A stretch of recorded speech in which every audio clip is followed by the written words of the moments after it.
E aí, gente, beleza? Hoje o nosso vídeo vai ser sobre o século XIX, mas não vai ser sobre a minha perspectiva, e sim sobre a perspectiva do monstro de Frankenstein, de Mary Shelley. Gente, tá surgindo a nossa primeira série do canal, que vai ser a história contada por monstros.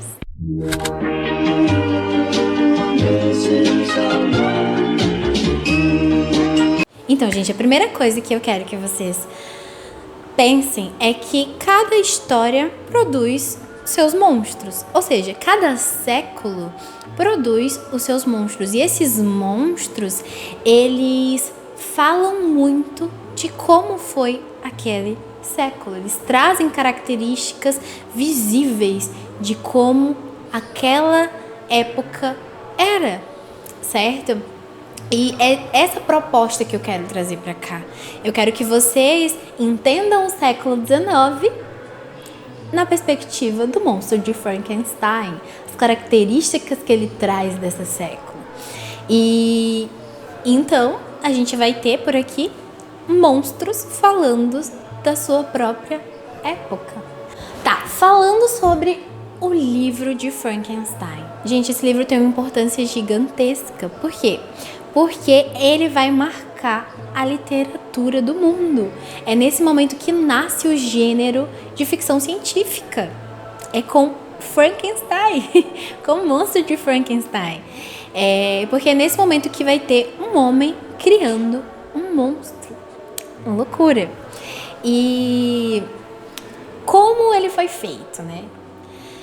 Foi em 1816, uma jovem chamada Mary Shelley, com apenas 18 anos, né? Ela foi passar o verão de 1816 na casa de um grande poeta, que é o Lord Byron, junto com seu namorado, Percy Shelley. E lá, ela foi para passar o verão, porém, esse ano foi considerado o ano sem verão. Por que foi considerado? Porque lá na Indonésia, um vulcão entrou em erupção e a fumaça e as cinzas cobriram o céu ao ponto de a luz do sol não conseguir passar. E trouxe para a Europa uma mudança climática gigantesca, tanto que esse ano não teve verão. Era um ano de um intenso inverno. Então olha o clima, até o clima daquele ano em que foi feito Frankenstein contribuiu para esse livro de terror, né? O ano sem verão. E lá, como eles não tinham muita coisa para fazer, né? Porque chovia bastante, estava muito frio, não dava para você sair e passear. Então eles ficaram dentro da casa do Lord Byron e começaram a ler livros de terror. Nessa época tinha muitos livros de fantasma, dessas coisas assim. E eles leram todos, gente. Todos os livros eles leram. E ainda não tinha acabado o verão. Então, o que acontece? E dentro desses amigos, né, do Percy Shelley, do Lord Byron e da Mary Shelley, surgiu um desafio.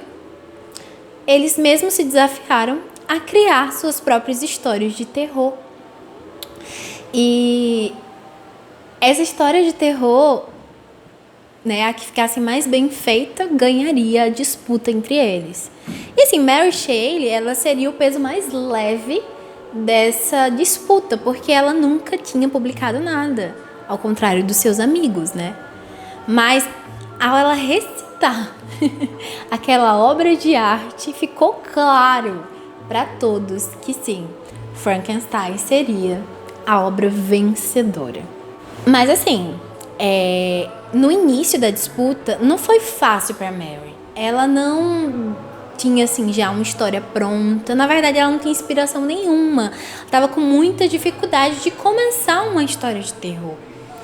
Aí você fala assim, tá, mas então como é que ela começou? O que inspirou ela? E com certeza, gente, o Prometeu, a mitologia do Titã Prometeu, foi uma das inspirações da Mary Shelley. Tá, mas quem é o Titã Prometeu? Como é a história dele? Então, gente, a história do Prometeu é que Zeus, depois de ter vencido os titãs, ele chega para Prometeu e fala assim: olha, eu quero que você crie a fórmula do homem mortal através do barro, mas eu tenho uma proibição: você não pode distribuir o fogo para os mortais, porque o fogo é só para os deuses. E aí Prometeu, ele faz o homem, mas ele tava com muita raiva de Zeus. Então o que ele faz? Ele vai lá e distribui o fogo. Mas por que ele tava com raiva de Zeus? Porque ele criou o homem, mas quem ganhava o mérito dessa criação era o próprio Zeus. Então ele foi lá e distribuiu o fogo para a humanidade. E Zeus, ao ver aquilo, ele vai castigar o Prometeu. Ele amarra o Prometeu em uma rocha e eternamente uma águia vem durante o dia e come os órgãos do Prometeu. E durante a noite, esses órgãos eles são regenerados. Para quê? Para que no dia seguinte a águia volte a comer novamente os seus órgãos. E isso era uma punição eterna para Prometeu. E assim, essa mitologia ela era muito conhecida durante séculos e séculos.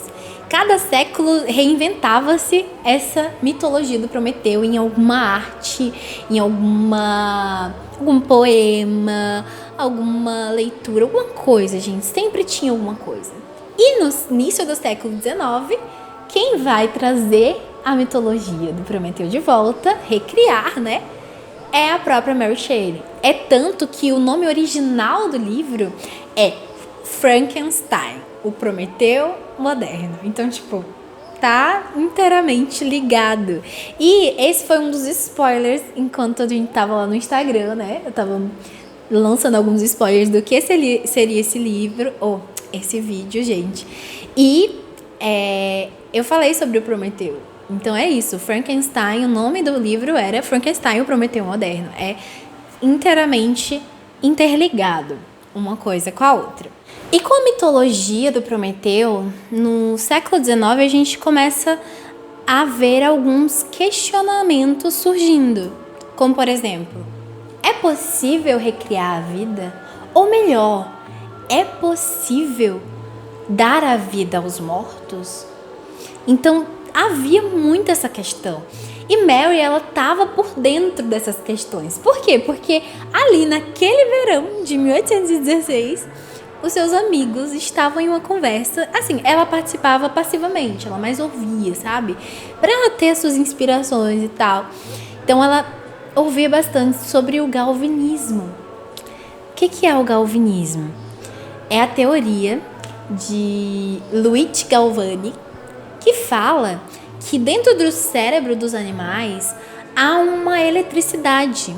E essa eletricidade, em acúmulo, gera um movimento. E há quem diga que isso daí é a origem remota do desfibrilador que hoje a gente conhece, né? Na medicina e tal. Enfim, mas havia-se muito essa questão. Tipo assim, será que a eletricidade faz com que a pessoa ganhe a vida de volta, entendeu? Então eram questões que eles estavam ali no início e conversavam muito sobre isso. E a Mary, ela começou a perceber isso. E essa conversa, gente, nesse dia durou muito, muito tempo. Passou da meia-noite, eles estavam conversando sobre o galvanismo. E a Mary, ela foi dormir pensativa sobre isso. É tanto que neste dia ela teve um sonho. Ou melhor, ela teve um pesadelo. Um pesadelo em que ela via um homem pálido, um médico pálido e assustado com o que acabara de criar.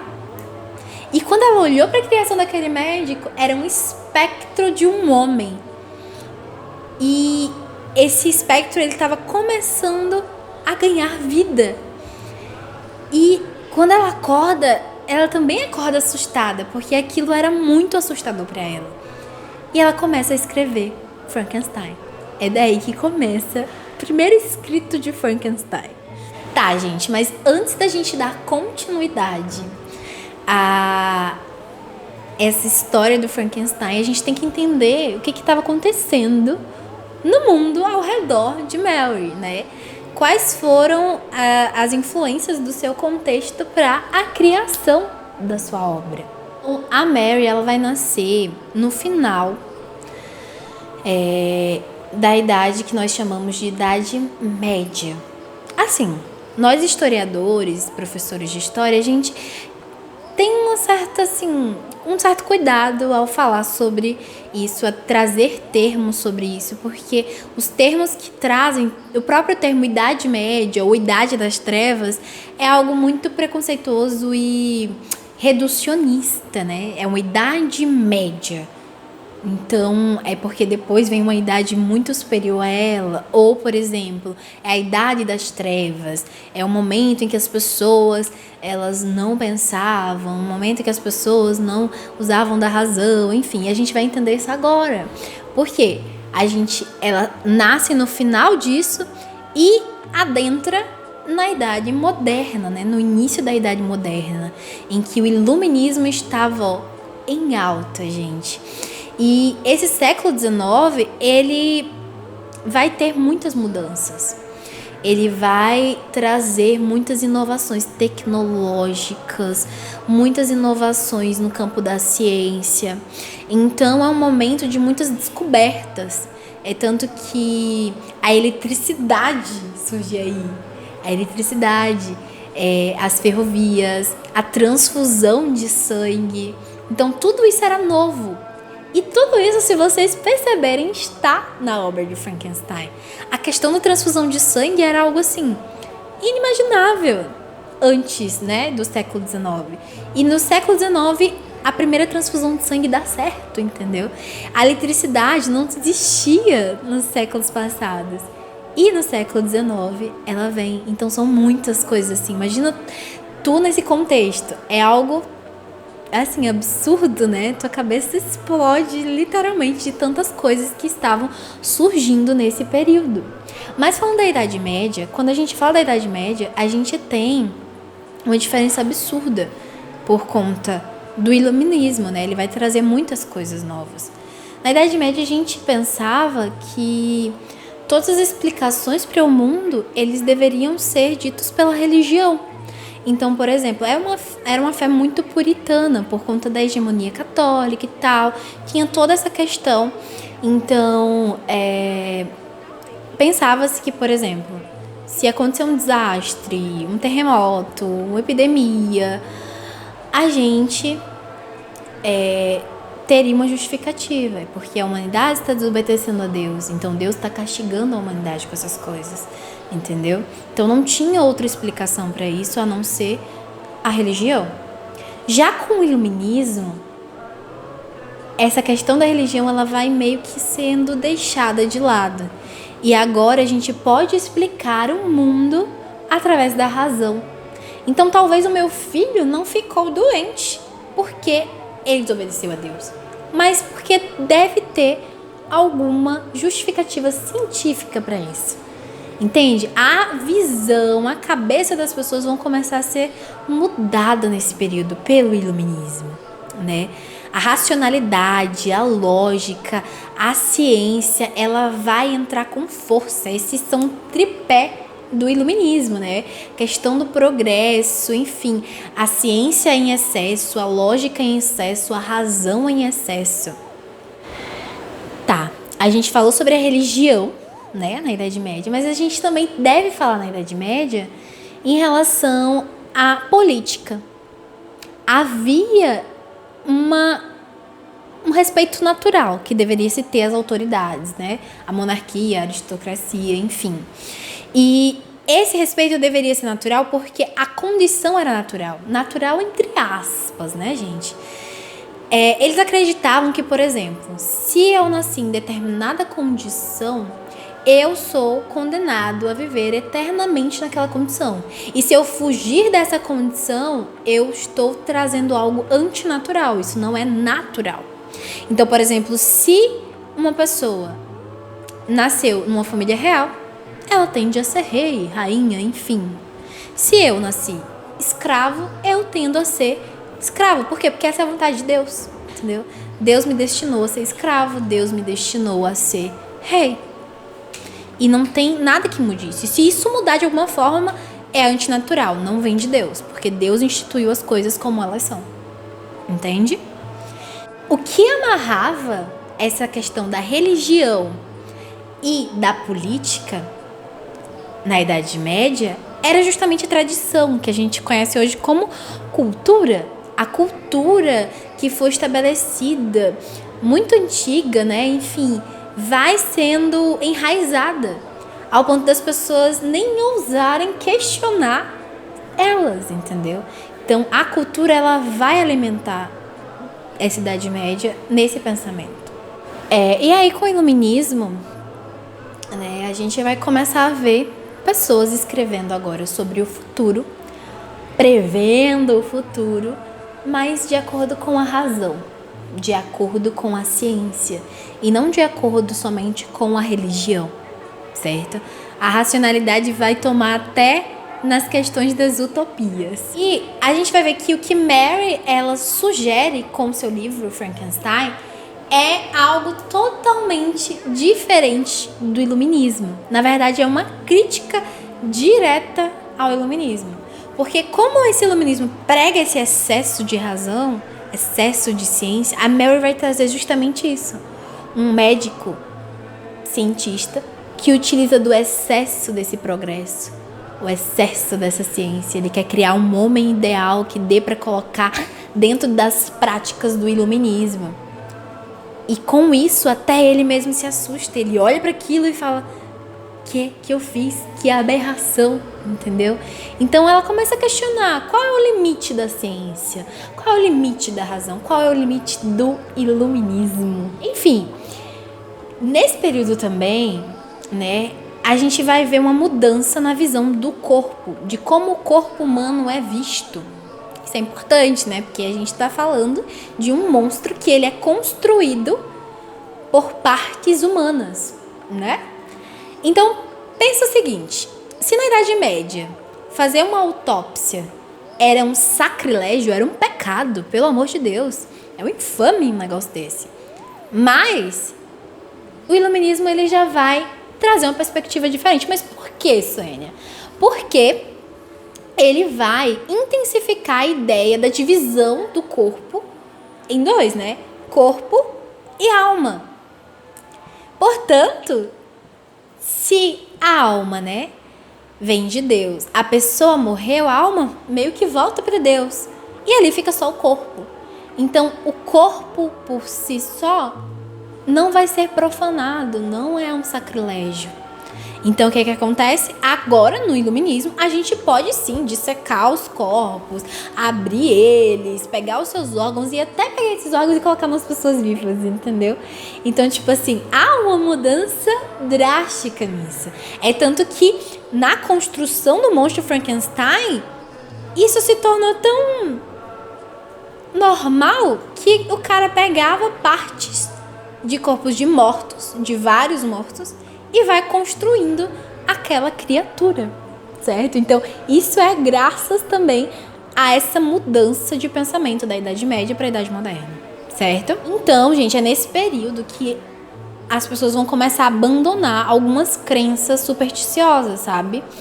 E uma das coisas que se pensava na Idade Média também é que nós, seres humanos, já nascemos com um pecado original, né? E então nós somos pecadores desde o dia em que nós nascemos. Mas o iluminismo, ele traz outra perspectiva. Por quê? Porque ele começa a dizer que o homem é como uma folha em branco. E se por acaso ele é gentil ou arrogante, é por conta do seu meio. Ou seja, o meio é quem modifica o ser, entendeu? E não o ser que modifica o meio. Então essa é a crença também do iluminismo. E a gente vai ver isso também presente de algumas sutilezas ali no livro da Mary Shelley. Conectando tudo isso que eu falei com o livro do Frankenstein, do Dr. Victor Frankenstein, a gente vê que o doutor, ele é muito arrogante, muito egocêntrico. E ele quer, de toda forma, provar que Deus não é o criador da vida. Ou, melhor, não é só ele que pode criar vida. Então é com esse propósito que ele cria o monstro, certo? E ao ver aquilo, ver a concretização do que ele queria, nem ele mesmo acredita naquilo, ele se assusta e sai, ele corre, vai embora. E isso era algo muito comum durante esse século. As pessoas se rebelarem contra a tradição, contra a crença. E assim, duas pessoas próximas a Mary Shelley que iam, né, e participavam ativamente desse iluminismo eram seus próprios pais, que é o William Godwin e a Mary Wollstonecraft. O William, ele era um filósofo político radical. Ele tinha um pensamento baseado no John Locke. E nos seus escritos ele começa a falar, olha, o governante, ele deve responder à população. E se ele não fizer isso, a população deve ter direito de trocá-lo. Gente, pensa um pouquinho. Isso hoje pra gente é natural, certo? Se eu, votei em fulano de tal e eu não gostei do mandato dele, no outro ano eu não vou votar nele, vou votar em outro, entendeu? Isso é natural hoje pra gente, mas naquela época isso era absurdo e altamente radical, certo? Então olha o pensamento desse cara, né? Já a Mary Wollstonecraft, ela era muito famosa e ainda hoje é muito famosa. Ela foi a autora do livro da Reivindicação do Direito da Mulher. Para muitas pessoas, esse livro é considerado como o primeiro manifesto feminista da história, né? O que é sério. E isso é muito engraçado porque a mãe dela, né, claramente, né, uma das origens ali do feminismo, mas a Mary, sua filha, ela vai sofrer com essa questão do patriarcado, de uma cultura preconceituosa. Por quê? Quando ela publica o seu livro em 1818, pela primeira vez, ela não consegue deixar seu nome na sua obra. Por quê? Porque os homens da época questionavam, falando assim, como é que uma menina de apenas 19 anos escreveu um livro desse, num grau desse, numa sofisticação dessa, não tem condições de uma mulher escrever um livro desse. Então, é engraçado porque a mãe, ela defendia uma igualdade intelectual entre homens e mulheres em seu livro. E a própria filha, né, infelizmente, sofreu com esse preconceito, né? Mas, enfim, a mãe da Mary, ela morreu um mês depois do seu nascimento. E a Mary, ela ficou, né, sem conhecer sua mãe. E aí a gente começa a especular. Será que ela se culpava pela morte da mãe? Será que isso inspirou ela a fazer o Frankenstein? Mas se isso não acontecia na cabecinha dela, se ela não se culpava por nada, a gente também pode pensar que ela, de certa forma, está matando os ideais, ideias, enfim, que os seus pais seguiam, inclusive sua mãe. Sua mãe era uma iluminista, mas ela vai de contra o iluminismo. E a gente vai saber no próximo vídeo por que a Mary ia de contra esses princípios da mãe. E também a gente vai terminar a história do Frankenstein. Vou contar pra vocês as coisas absurdas que esse Dr. Victor Frankenstein fez e as consequências disso. E também a gente vai trazer alguns questionamentos pra vocês que vocês vão passar assim, ó, a semana pensando. É isso, gente. Essa é a parte 1 do vídeo sobre o Frankenstein, contando a história do século XIX. Espero que vocês tenham gostado, tenham acompanhado até aqui. Curte aí o vídeo, se inscreve no canal, gente. Se você gostou, também comenta. E é isso, gente. Podem deixar sugestões nos comentários de temas de vídeos que vocês querem por aqui. E é um prazer estar aqui com vocês. E é isso. Tchauzinho. Beijo.